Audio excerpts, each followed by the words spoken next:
course, if we have to advise you, we have to do that also. So you could be the better version of yourself when it comes to health. We're also there. When it comes to sharing your success story, let us learn from your experience. We also do that right here. And like I always say, if you're a woman out there and you have a particular story that you think a lot of women will benefit or learn from, please indicate via WhatsApp number that will be displayed below your screen TV, and we would reach out to you. To watch this program live, you can download Galaxy Television app from Google Play Store or Apple Play Store to watch this program, or tune in to a free-to-air UHF 27. You're welcome aboard again. Thank you for joining us. I have my Gen Z co-host with me, Gratitude. How you doing, Gratitude? I'm good. Good afternoon, Blossom. Wow, we're actually twinning. I love that. Yeah. Good afternoon, viewers. Welcome to your ultimate destination for women who empower, inspire, and uplift. Today's episode is promising to be impactful and very, very educative because our topic is very, very strong. Yeah. So my name is Gratitude Dimokode, your Gen Z host.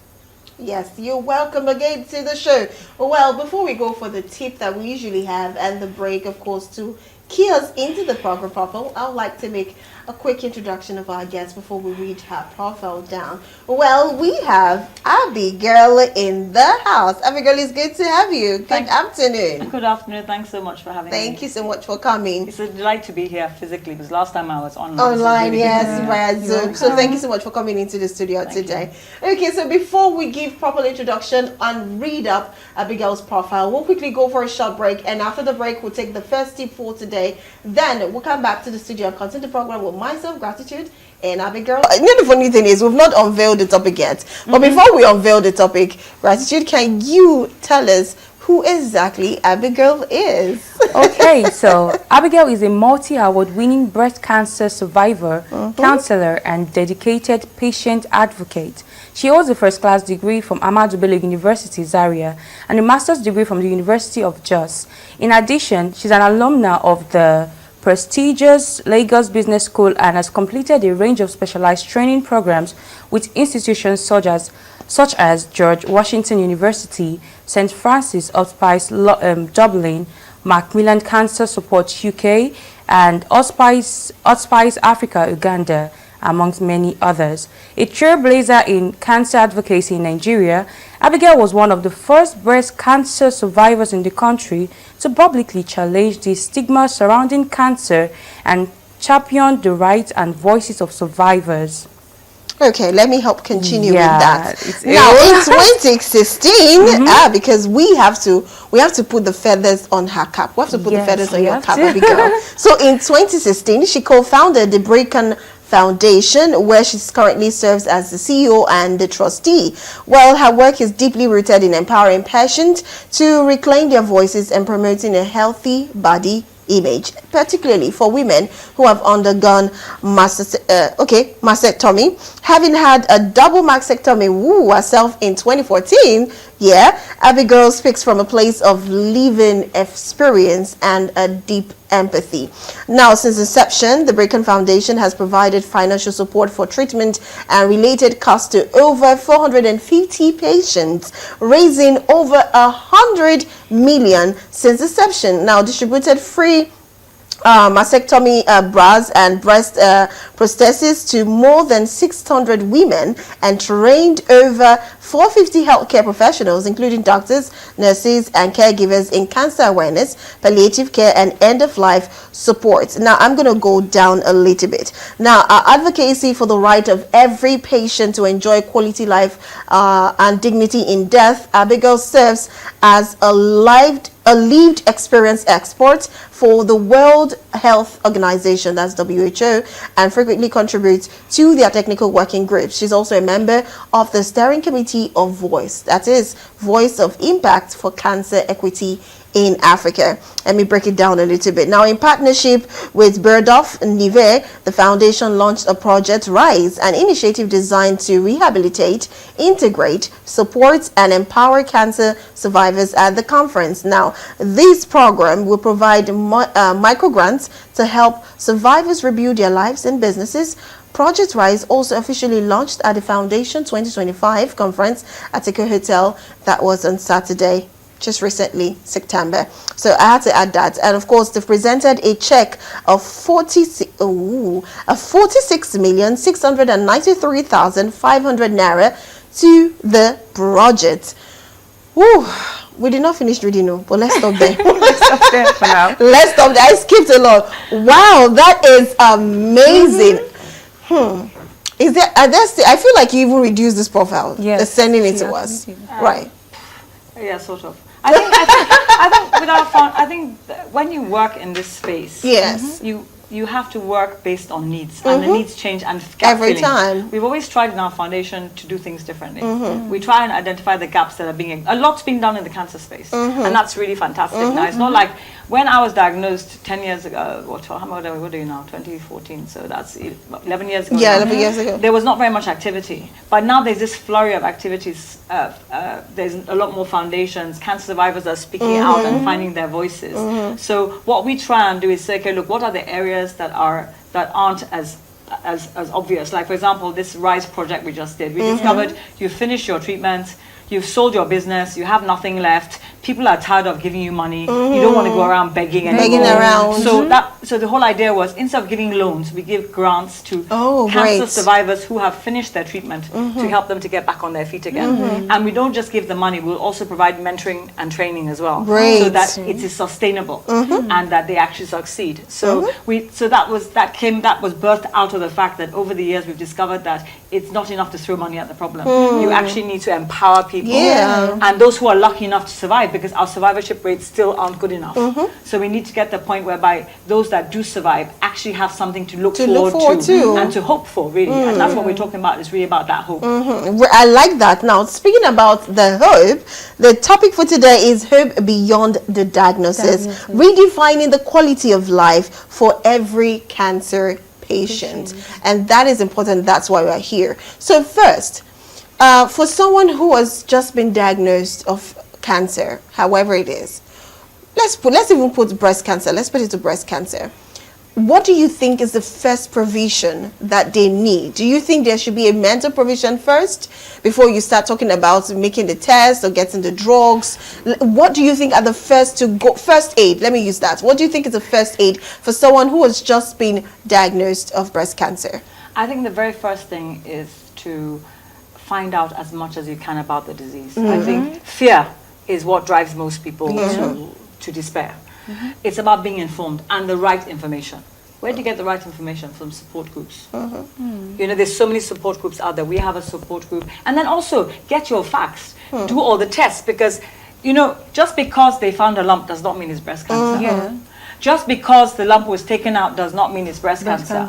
Then even with the cancer, it's stages. You know, for example, what stage is the cancer? So before you start throwing yourself up on the ground and rolling on the floor, understand what you're dealing with first. And I think that's the very first thing, because people normally, I mean, once you get that cancer, I remember when I was given the cancer diagnosis, all I remember is being told that I had breast cancer and my telling them to remove both breasts.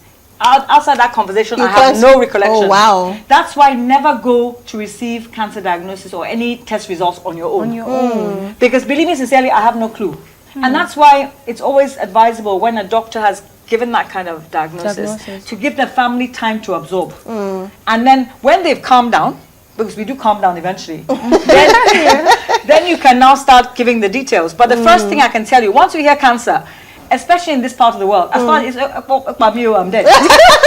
You know what I'm saying? No, because we don't have good rates. And we don't have enough survivors coming out to saying, look, I've survived. And it's even worse when you talk about men. Women at least are trying to talk. Trying to do that. So most people, when they've had their cancer diagnosis, they want to slink off into the sunset and live their lives. They almost like, if I talk about it, it means I'm calling the cancer back. And that's the reality. Is that so the first thing is, get to know as much as you can about the disease first. And that already puts away, even the Bible says, my people perish for lack of knowledge. And know the truth, and the truth will set you free. So I think it's so important that get as much information. That's what I did. I read everything readable about the cancer diagnosis first. I was fortunate, or should I say unfortunate, that I had a mother who had cancer 4 times.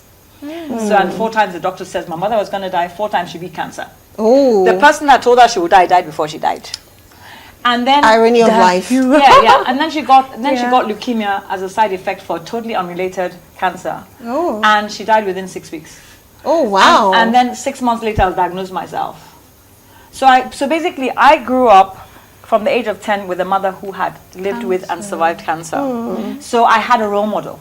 And that I must confess, I remember when my mother, I just passed, my mom had just passed, and they told me, I was like, God, is there nobody else who can go and afflict? You know, it's like, why me? Why me? Out of everybody you can afflict. You know, like, it's almost at the point you start thinking, all the wicked people that you know. Oh yeah, Why did you afflict this person? Why me? Why you gotta afflict that person? Yeah. So I mean, it's really about first of all processing. You have to process that information. You know, you just need to process that information first. And it takes time.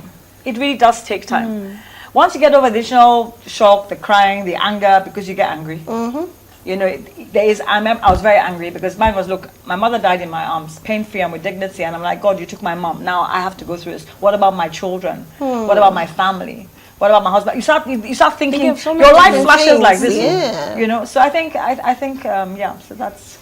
Okay, so I'm going to ask you a question, but I'm going to make it more personal so it'll be easy for you to relate to our listeners. So how did you find hope after being diagnosed of cancer? Because I know you mentioned now that you have to absorb the information, calm down, read about it. But after the whole thing, how did you find hope in spite of being diagnosed with cancer? Okay, I think the very first thing is purpose. I think that, you know, because hope is not something that you can touch, just like belief, just like faith. It's not something you can touch. I think the very, very first thing was I started to look at my life in pieces. I didn't plan years ahead. I started looking about how do I get through each day.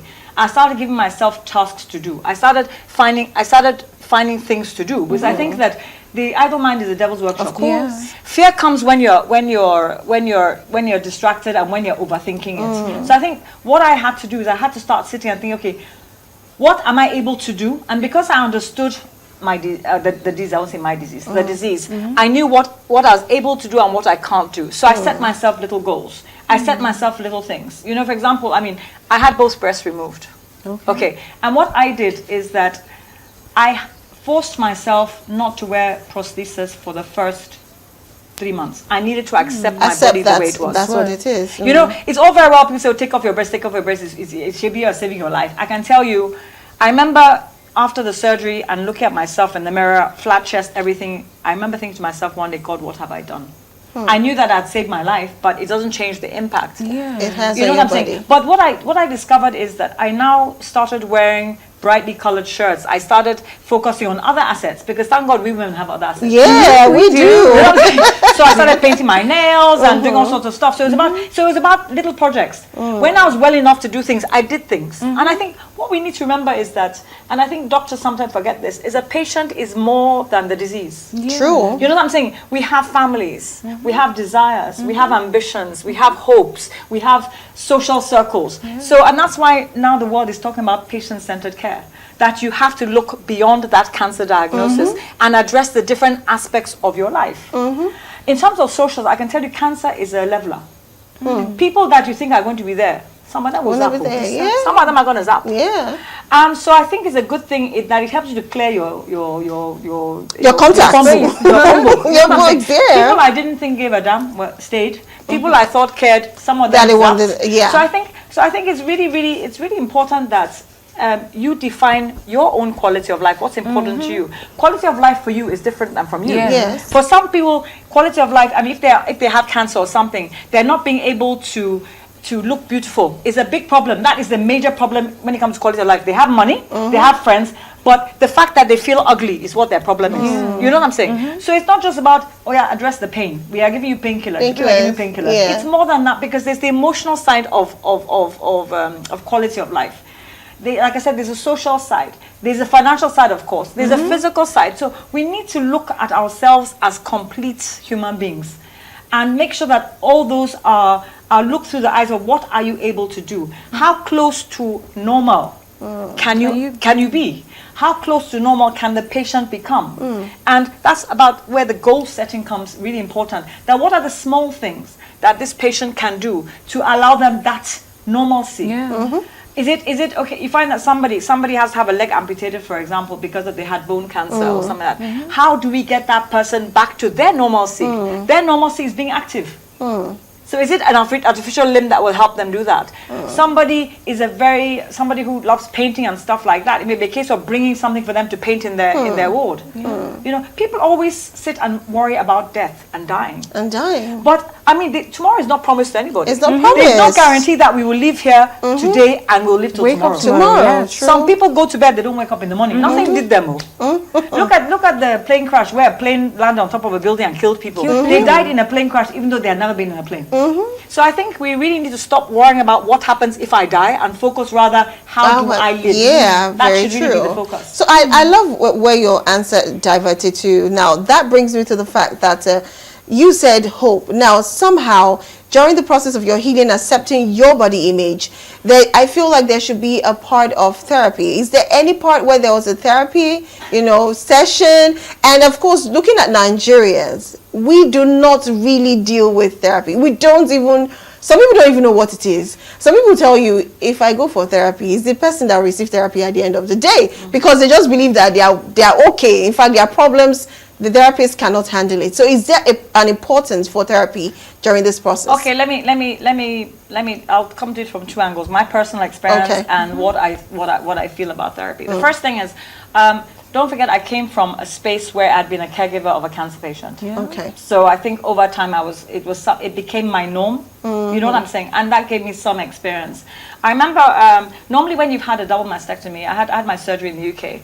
They will normally send a breast nurse and a counselor and somebody who will explain to you and basically encourage you and stuff like this. And I remember this nurse came in, she's looking very harassed, looking very tired and stressed. I sat her down, gave her a cup of tea. She told me all her problems, and she left. So and now she was really, and she was leaving. She said, "I beg." She was more or less saying, like, "Look, I don't think you need me. I'll stick with the patients that actually need me because, But I think I'm a fairly strong person, and that didn't come overnight. Thank God for good friends I have. I've been able to pour my worries and thoughts on it. I have an aunt who also had a double mastectomy, so she's been a good person to bounce off. So therapy doesn't necessarily mean you have to go and see a professional. Okay. You know what I'm saying? Okay. Just being in a support group and Great. hearing other people's stories. Like we had our party on Saturday. Yeah. And we had somebody who was a 17-year-old survivor, and we had somebody who was diagnosed 7 months earlier. Ooh. And so just talking to other people who have walked that road with you. Because I remember somebody once told me, "Oh, I don't know how you feel. I had a lumpectomy." I'm like, "Chick, remove your 2 breasts and come back and let's have this conversation."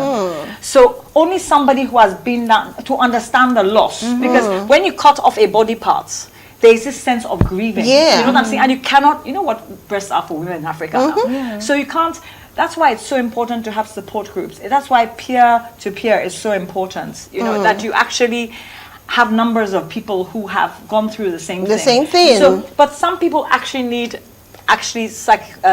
psychotherapy. They actually need somebody because it's deeper. There's chemical imbalances that need settling. So I think the most important thing is it's mental health. It's not about being crazy.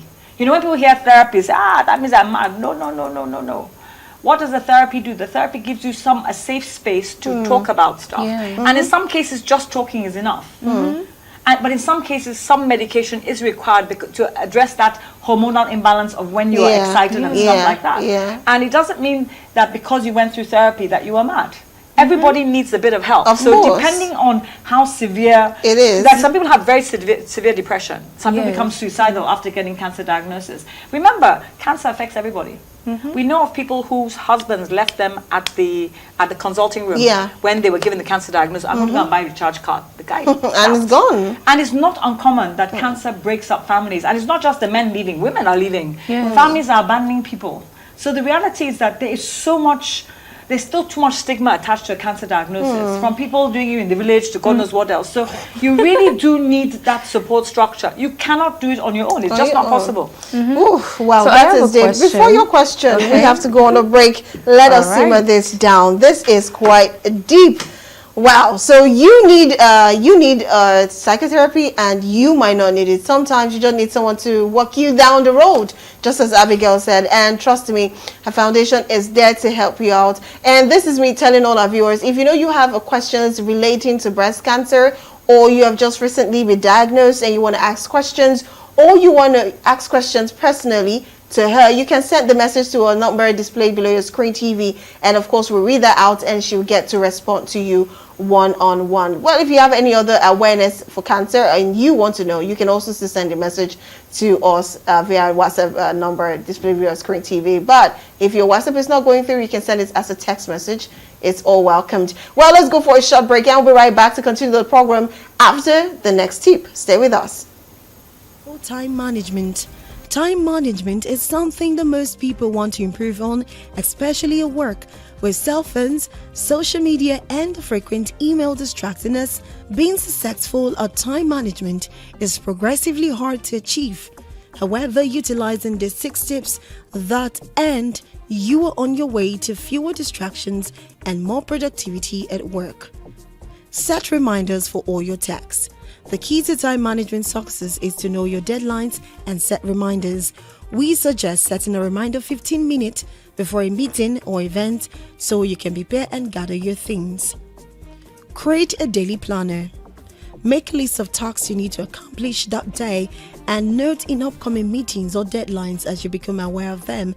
As you complete your list, make sure to tick off the tasks you've completed. While activities are both urgent and important must be done, suggest spending less time on activities that are not important to gain time for activities that are not urgent but important.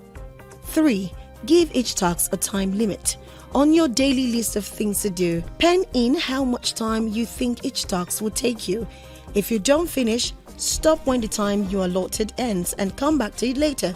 Sometimes moving on to different responsibilities and then coming back gives your mind a fresh start and a new perspective. Block out distractions. First and foremost, turn off your email notifications. Set 30-minute blocks to check your email every couple hours instead of checking it every 15 minutes. Make sure you minimize non-work distraction such as your cell phones, social media, or your favorite online store. Establish routine. While at work, create a routine that makes the most sense for your position.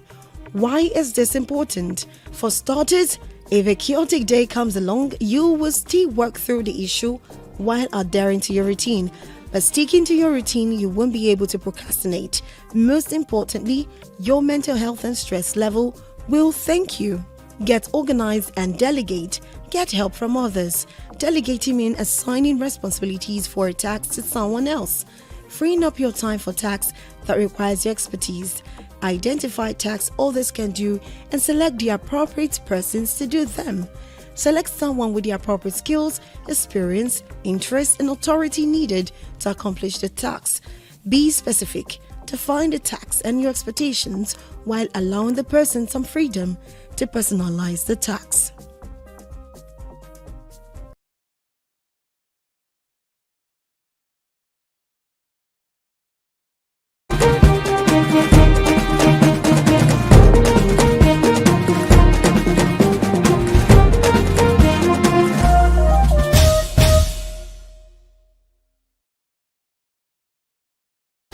Okay, all right, welcome back. Yes, to Watching Women's Corner, and we are talking about hope for women when it comes to cancer. Well, like I said, you can always send in messages or WhatsApp message to the number displayed below your screen TV if you have a question as regards the topic we're talking about. And we have Abigail in the studio to attend to that. Well, Gratitude, you have a question? Yes, my question: how can support systems improve life after diagnosis? That's one.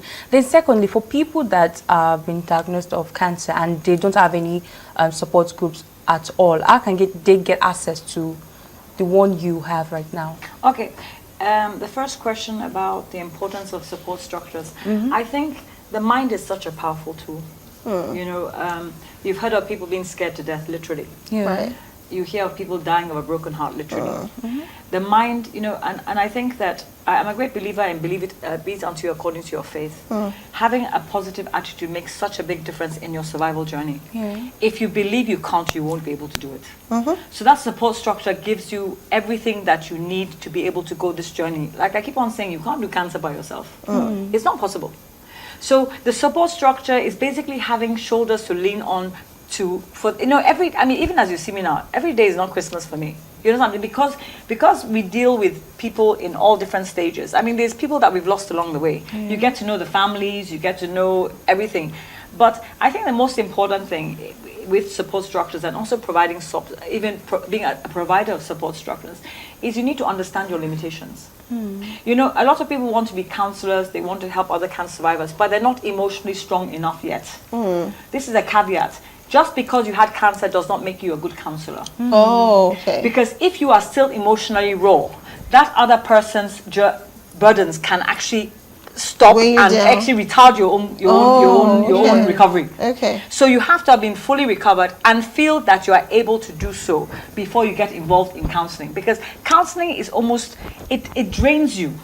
You're giving out. You're giving out positive. You're giving out positive. And if you don't fill it up with positive, if you're not careful, negative comes in and Yeah, drains it. the positive gets emptied. You know, in the Bible, there's one part in the Bible where it says Jesus said power left him when the woman with the issue of blood touched him. Touched him. It drains. Counseling. I'm not comparing myself to Jesus, but counseling actually you are pouring out. give out. You're really. If you, I mean, there's days where where I've counseled a lot of people. By the time I'm done, I'm emotionally, physically, and spiritually drained. So it's not everybody that is able to be able to counsel. Do you know what I'm saying? And I think counseling is also a gift. I think we all have different gifts. Yeah. Some people have a gift of listening to other people. Some people have a gift of physically helping other people. Yeah. So I think the important thing is to know your own job. Yeah. You know what I'm saying? People always ask me, oh, but how do you cope? You deal with people that are dying. How do you cope? I mean, what you're doing must be really depressing. And I said, what I've discovered is, I know my job, I know God's job. I cannot save people. That's not what I do. Mine is encourage the best of my ability to live the best possible life as long as you have that life. And God's job is the one that decides who stays and who goes and when they stay and go. And I think if you cannot do that, if you cannot separate yourself from the problem, then you should not go into counseling. Yeah. Do you get what I'm saying? So I'm not saying that counseling is a bad thing. I'm simply saying that to be a good counselor, a good a support structure, you have to know where your strengths are and know what you're capable of doing so that you don't end up pouring and transferring your own grief and stress onto the person that you're counseling. You know what I'm saying? I know people who have tried this counseling thing who have been really depressed. They were fine until they sat and counseled somebody. When they started hearing and they realized this person had children, had no money, I mean, they were depressed for days afterwards. So you really have to understand your job and know God's job and don't do God's job. Basically. Yeah, I like the way you rounded that So off. access to your support system, your support groups, Yes. I mean. Okay, so basically it's quite simple. We have they can get in touch. We have a website. They can get in touch through Instagram at the Brighton Foundation. They can get in touch through our website. We have forms on the website. Okay. And I think that's probably the best way to do it. All right, can you state the website? So the website is www.thebricon.foundation. That's BRICON foundation.org.ng. .ng. Thank you very much. Well, this one is from Binga. It says, what are the stages of cancer in the simplest term? So basically you have stage 1. It means the cancer is still in the localized zone. Stage 2 means it's slightly going out. By the time you're stage 3, it has left the principal area. Does that spreading? No, by the time you're stage 4, it has spread beyond. For example, so like with breast cancer, stage 1 means it's still within the area of the tumor. By the time you're stage 2, it's still within the breast. By the time you get stage 3, it's entering into it's moving away from the primary sites. Okay. And by the time it's stage 4, it means it has actually affected other organs. Yeah. So, but different cancers are staged differently. Colon cancer has a different type of staging. Blood cancer has a different. So they have different names for different stages. But essentially, by the time you're stage 4, it means the cancer has now moved to other parts of the body. Other parts of the body. Okay, now, in as much as we're trying to look at the hope, now for some people or some women who actually want to do there's what they call a physical test for yourself. What is the right physical test to have for yourself first before you start guessing like, okay, I think I should visit the hospital? What should it be? I think the most important thing, you must know your breasts. You know what I'm saying? Most women, one breast is a different size from the other. So that's generally not a big deal. But if you notice that the breast size disparity is getting more. If you're showering is a good time to examine your breasts. You know what I'm saying? I think there's lots of videos online, but essentially it just involves putting up your arm and going in a clockwork using the 2 fingers? the 3 fingers, Okay, 3 fingers. just to press around the nipple into the armpits, and lying down you do the same thing. And if you notice any changes, the changes aren't necessarily a lump. Sometimes you may find a bit of bloody fluid coming out of your nipple. Sometimes it may be your breast looks a bit like orange peel. It's got like pits on it. Sometimes you end up with rashes that weren't there before. It doesn't, sometimes your nipple will invert. Your nipple that wasn't inverted now goes in. Those are, and it doesn't necessarily mean you have cancer. Yeah. The bottom line is once you notice something different, lump or no lump, go and get it checked. It's better to overdo and be wrong than underdo and be right. So that's the bottom line. It's about early detection. The reason I'm cancer-free today is simply early detection. So you must know your body. Know your body. Okay, lovely, lovely. I love this one. Well, we're going for the last lap. Gratitude.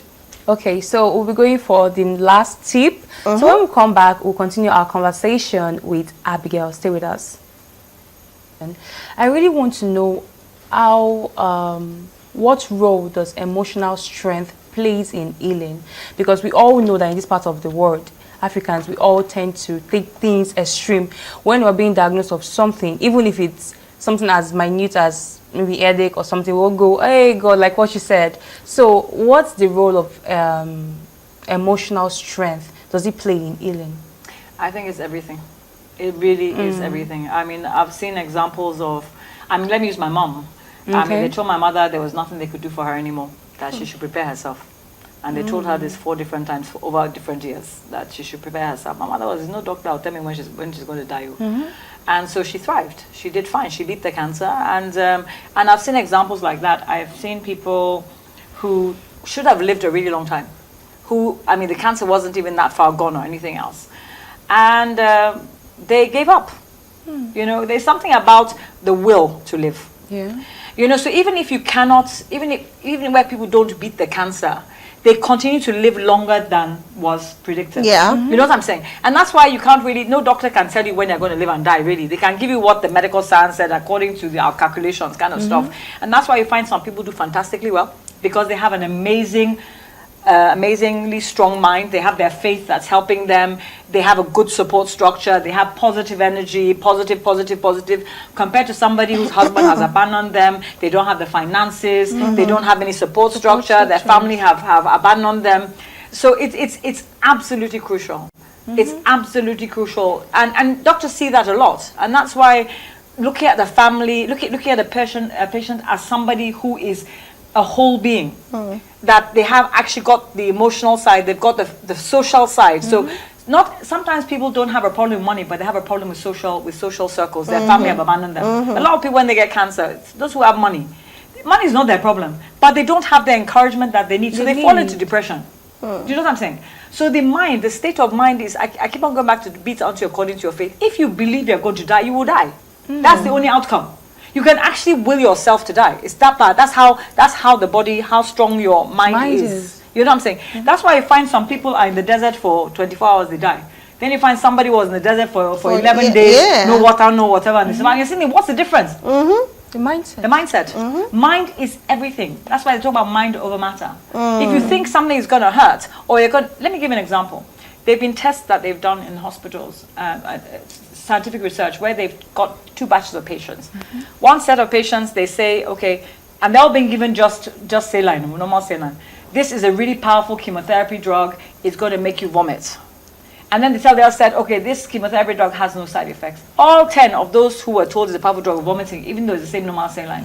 To let you know your mind moves you. Your body. You know what I'm saying? That's why you find some people, they are so positive when they enter for their chemotherapy. Even though the side effects, it defies what is happening, because as far as they've tuned themselves to actually fight this thing. Do you know what I'm saying? So I think mindset is absolutely everything. Everything. Mindset is everything. I totally agree. So have the hope, even when people pass the hope baton to you and say, see, take this and run with it. It's your mindset that makes it last. It's your mindset that makes the hope works. It's your mindset that helps you to actually accept the hope baton that has been passed on to you. Well, to wrap up this segment, I want to ask, what is the last advice you would like to give to every woman out there as regards all that we've been talking today on set? I think first one, go and get yourself screened.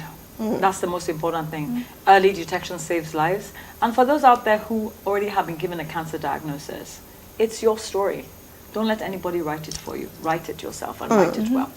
You know, tomorrow's not promised to anybody. live your best life. Live your best life. Well, I like that. Thank you very much for actually stating that one. That's beautiful. Live your best life. Your life, you should live it in a very quality form, like she said. Even if you're giving, in simple term, what she said is, if you're given 6 months to live, trust me, you see that 6 months, if you focus on the quality of life you want to live, you could even extend more than 6 months. That's what she's trying to say. But if your mindset is worked up, if the whole button, like I said, was given to you and you do not run with it, you might not even stay up to 2 months. But like she said again, and it's not just she, everyone knows that life does not depend on how well or how far. It just comes and it goes. You could sleep and not wake up. You could get on the road and not get back home. So it's just a matter of doing good, living the best life as much as you can, one step at a time. Well, thank you very much for watching this program. It's been a fun one, a good ride, an educative ride, especially for women that actually have been diagnosed recently from your group, your support group, right? I would just like you to mention again how they can reach to you. I'm saying this because I'm sure a lot of women will want to reach out to you just for more education and awareness on this topic. Okay, so at the Bricon Foundation on Instagram, that's BRICON, then Foundation. On our website, that's www.thebriconfoundation.org.ng. Bricon is BRICON. And they can also call this number 0805 703 7073. Great, amazing. Thank you very much. Thank you, viewers, for joining, and thank you. We could not take much questions, but at least we're able to take just one of it. But I also want to say thank you, Abigail, for holding this down and for giving us so much to look up for. Thank you so much. Thank you very much for having me. Yes, I hope you enjoyed the show. It was good fun. Thank you so All much. right, thank you so much. Well, we've come to the end. We'll see you pretty soon on the bus, still on the same station. Do not change the station. My name is Rose Blossom. I'll see you pretty soon. Stay blessed. Thank you so much for joining us on this episode of Women's Corner. See you same time, same station tomorrow. My name is Glashidi Mokwede, your Gen Z host. Goodbye.